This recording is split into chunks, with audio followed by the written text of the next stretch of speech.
All right, shalom, shalom, brothers and sisters. This is Brother Yosef. I'm going to come back to you with another lesson today.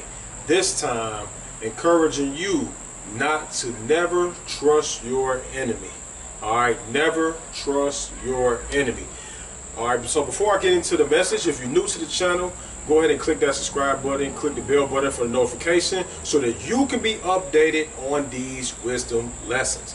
All right, so I want to get into today's message. Is something that's very, very important, because us trusting in enemies or even friends that can actually be enemies can actually lead to our demise. All right, so I want to be able to share a few scriptures with you today so that you can be able to move forward in the manner of wisdom. So let's go to Ecclesiasticus, the book of Sirach, chapter 12 and verse number 10.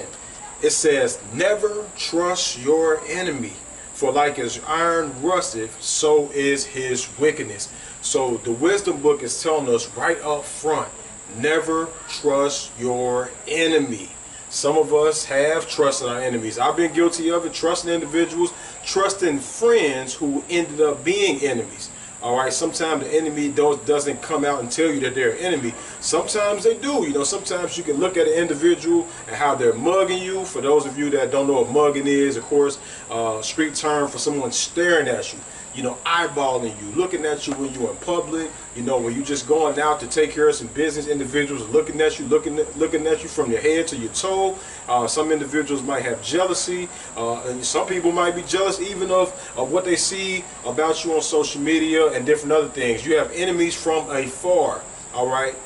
We got other type of enemies, okay? We got the enemies in our neighborhood. We got the enemies, some enemies of other nations and nationalities. All right, the list goes on and on. But as I'm going through these messages, all right, I guarantee that someone's going to pop up in your brain, all right, as I'm sharing these scriptures, and it's going to be up to you, all right, to decide if you're going to continue to put yourself in position of an enemy possibly being able to cause your demise, or if you're going to move wisely and avoid the enemy. So we see right here in Ecclesiasticus 12 and 10, it tells us never. It don't say maybe sometimes, it say never trust your enemy. All right, number 11, though he humbles himself and go crouching, take good heed of him and beware of him. And though thou shalt be unto him as thou hast wiped a looking glass, and thou shalt know that his rust had not been altogether wiped away. So it said, even if this enemy come to you and try to humble himself, all right, take good heed of him. Watch him. See if this person truly has repented. All right, see why, you know, get around them.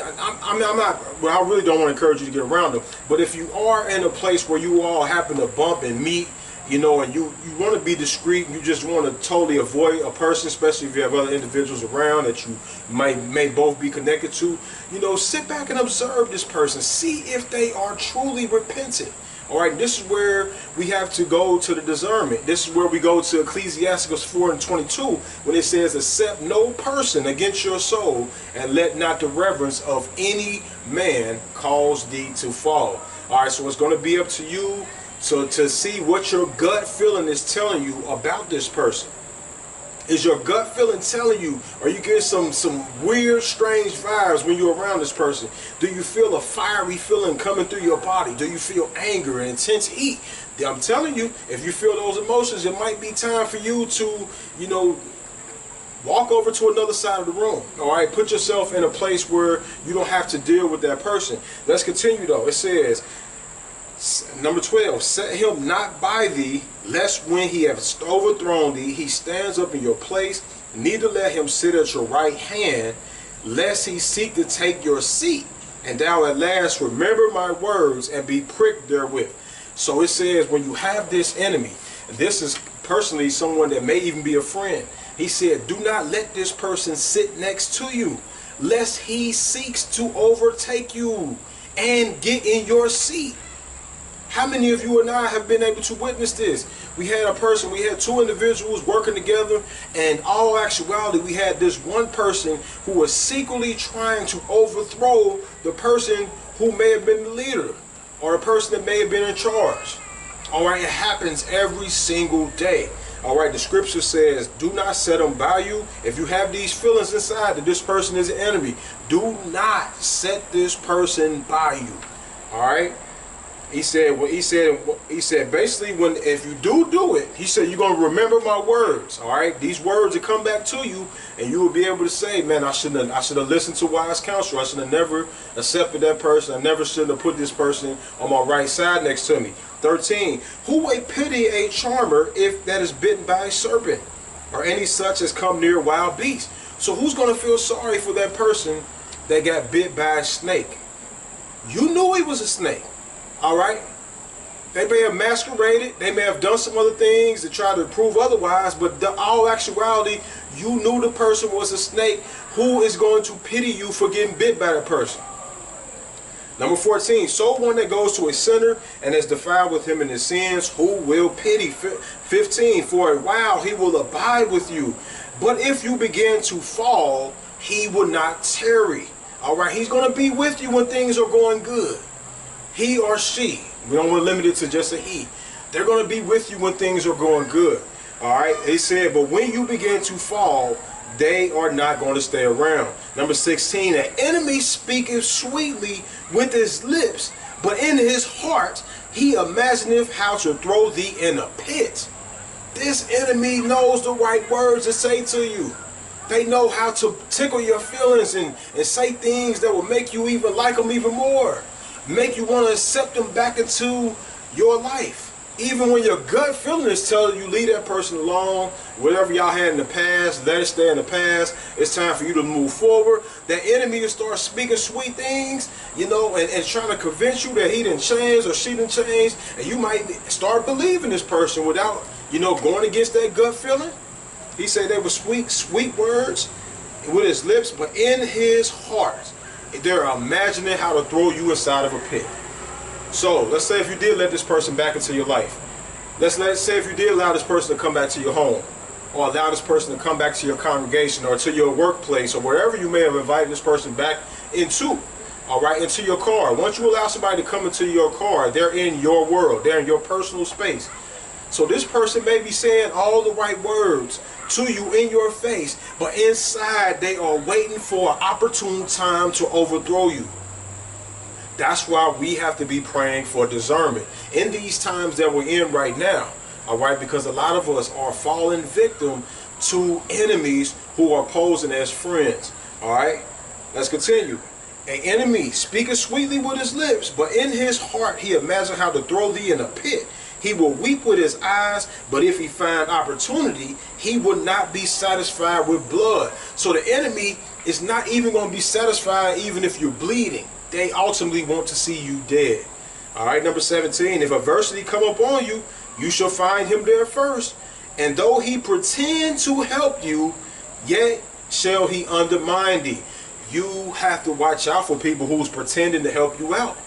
All right, we like to receive help from everyone. We talked about that. That's why one of the laws in the first 5 books tell us not to be accepting gifts and bribes. All right, because the gift, it perverts the words of judgment. All right, it makes us look at individuals like this person is not that bad after all. You know, they just gave me something. They gave me a present. They gave me a gift. Well, the enemy knows how to do the same exact thing. Sometimes enemies can slide something to your food, slide something to your drink. For those of you that like to, you know, have your little beverages here and there. All right, you have to watch out. You want to only be surrounding yourself with individuals of whom you know have your best interests at heart.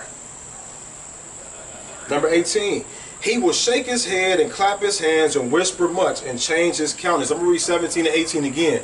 He says, if adversity come upon you, you shall find him there first. And though he pretend to help you, yet he shall undermine thee. And he shall shake his head and clap his hands and whisper much and change his countenance. So when it's all said and done, when the job is complete, this enemy will whisper. He's going to talk about you. She's going to talk about you. They're going to start clapping their hands. They're going to be so thankful that you finally failed. They're individuals who have made it their life's duty, their life's journey, all right, their life goal to take you down. All right. It talks about that in Proverbs chapter 1. It talks about that. These enemies, they can't even sleep good at night unless they have found a way to take you down. or unless they're getting closer to their goal of seeing your demise. So it's up to us each and every single day. We need to be paying attention to our surroundings. We need to be paying attention to who we're conversing with on the telephone, who we're telling our secrets to. All right, you have some individuals, you can tell them all your secrets and they don't tell you anything about them. They tell you very little to minute information, but you can spill the beans on them. You have to be careful. All right? I'm not just telling you this by theory. This is by experience, my own experience. You have to be careful. It can be used against you at an opportune time, and then you didn't unload everything about yourself to them, and then you don't have very little to nothing to share with them. All right, so how do you know if someone is an enemy? We talked about that real quickly, briefly. Ecclesiasticus 4:22. All right, it says, "Accept no person against your soul, and let not the reverence of any man cause you to fall." The Most High has given us a small measure of wisdom. Each and every single one of us, when you go to Ecclesiasticus chapter 1, he said it is given to all flesh according to his gift. Every one of us have a tiny gift of wisdom that's embedded within us from the womb. All right, and as we continue to grow older with more experiences, with more counsel, with more instructions, we begin to get wiser and wiser as time goes on. All right, but as you go back to the beginning plays, when you're talking about this enemy, the Most High puts something in you to recognize situations that are not in your best interest. And if you go against the gut feeling, some people call it their first intuition, their first insight, whatever you call it. And you know, individuals that have received the Most High Spirit, the Ruach, they call it, they feel like it's the Ruach telling them about certain things. All right, it's going to be up to you to listen to that. When you come around a room, when you come inside of a room or come around people, it goes off. It's like an alarm. Sometimes it goes off and start beeping. It's telling you, do not accept that person. You need to get out of this place as soon as possible. And some of us foolishly, we disregard it and we ended up paying the consequences. All right, so that's one of the ways that you would know if someone is for your good or not, is to listen to that gut feeling. To pray to I could have put this as number one. Pray to your Creator. Pray to the Most High. Ask Him, is this person, do I need to forgive this person and let this person all the way back into my life? Do I need to invite this person all the way back to my house and let them ride around with me and be around my family? Or do I need to keep a distance from this person? And if I see him, I keep things peaceful. But am I supposed to keep it like that? All right, pray to the Most High so that He can give you guidance on how to be able to deal with a potential enemy. Let's continue. What's another way to gain the enemy? I'm about to share with you real quickly. Ecclesiasticus chapter 29. All right, he said, "He that is merciful will lend unto his neighbor, and he that strengtheneth his hands keep the commandments. Lend to your neighbor in the time of need, and pay thou thy neighbor again in due season." All right. Number 3, keep your word and deal faithfully with him, and thou shalt always find the thing that is necessary for thee. So if you did not know where I'm going next, another way to gain an enemy is by handing someone some money, loaning somebody some money. All right, this is a sure way to have someone turn their back on you. And a nice amount of times, if a person is not filled with honesty and integrity, all right, when it's time to pay you back what they have borrowed from you, you're not going to hear from them again. But let's continue. Let's see what the wisdom book has to say about it. Number 4, many when a thing was lent to them, reckon it to be found, and put them the trouble that helped them. You have an individual that's pulling from their resources, pulling from their savings, pulling from their investments to help someone, and it says at the end, they are the person that received the help. They're going to put that person to trouble who really helped them out. All right, number 5, till he have received, he will kiss a man's hand, and for his neighbor's money he will speak submissively, but when he shall repay, he will prolong the time and return words of grief and complain of the time. You see what the scripture says? It says all up until the point when it's time to receive the money, this person will kiss up to his neighbor. He's going to say sweet words into him, all until he conceals the money from him. Then when it's time to repay back what he borrowed from the neighbor, then he's going to complain of the time. Number 6, and if he prevail, he shall hardly receive the half. And if he deprived him of, and he will count it as if he found it. So I'm telling you, if you lend to your neighbor, all right, you have to be in a situation where you can count it as a loss. Because the wisdom book tells you that if you do lend unto someone, you better be glad if you even get half of it back. That's what it says right here in verse number 6. If he prevail, he shall hardly receive the half. And he will count it as if he found it. Someone will count the money that you have lended them, your precious possession that you've given, that you worked so hard for. They will look at it and say, and they will act as if they found it on the ground somewhere. So that means that they don't got to pay it back if they found it. All right. Number 6. And he have gotten him a enemy. We talking about that enemy. Never trust your enemy. And he have gotten him an enemy without cause. He payeth him with curses and railings, and for honor he will pay him disgrace. So this is how you get a sure enemy. You try to help someone. How many of you out here that's taking a look at this right now? All right, you have tried to help someone and it backfired on you. You received twice as much evil for all the good you tried to do unto that person. You have to be careful. Never trust your enemy. And this is how, unfortunately, some of the people that we know, that you and I know, have turned on us.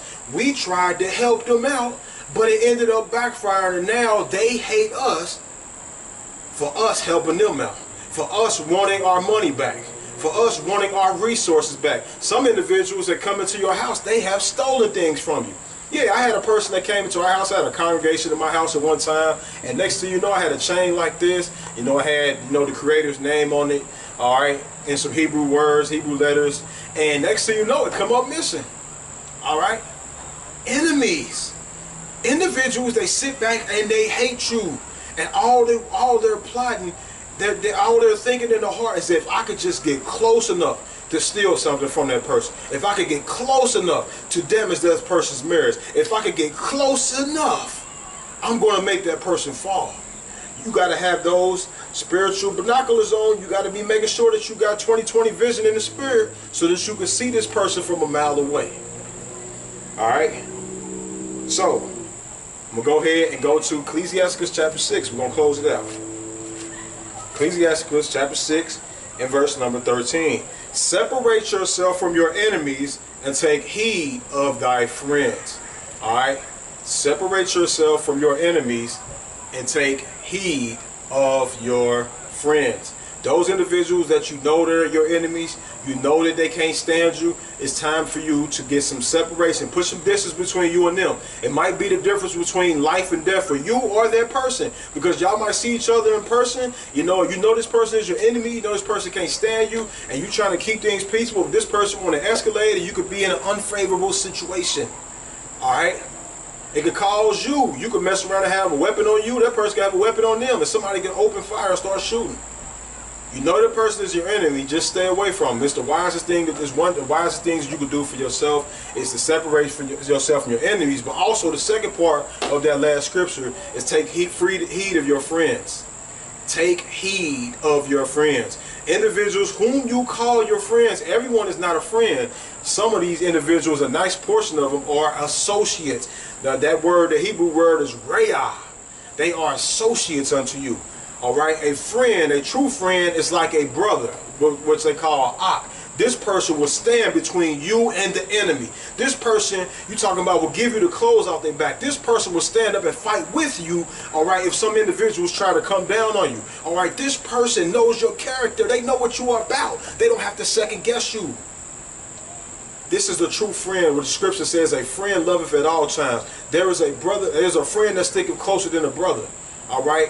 But if it's not that type of friend, then more than likely it's an associate. It's just someone you're cool with. All right, keep the relationship cool. You know, operate in discretion. You already know there's not people that you're not gonna have all into your house. There's not gonna be people around your wife or your husband or your children. All right, but you keep things cool with those people. But you know that they're really an associate, not just a friend.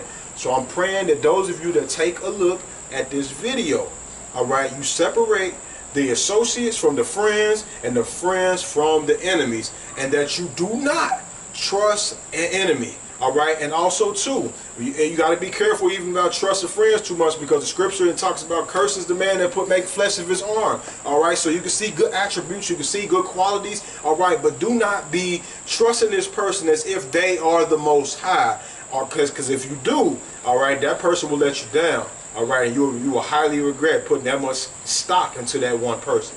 All right, so with that said, I pray that the Most High be with each and every single one of you. Click that subscribe button, share this video with someone so that they can hear this information as well, and they can be alerted on the fact and updated on the fact that they need to never trust their enemies. All right, next time we meet again, we say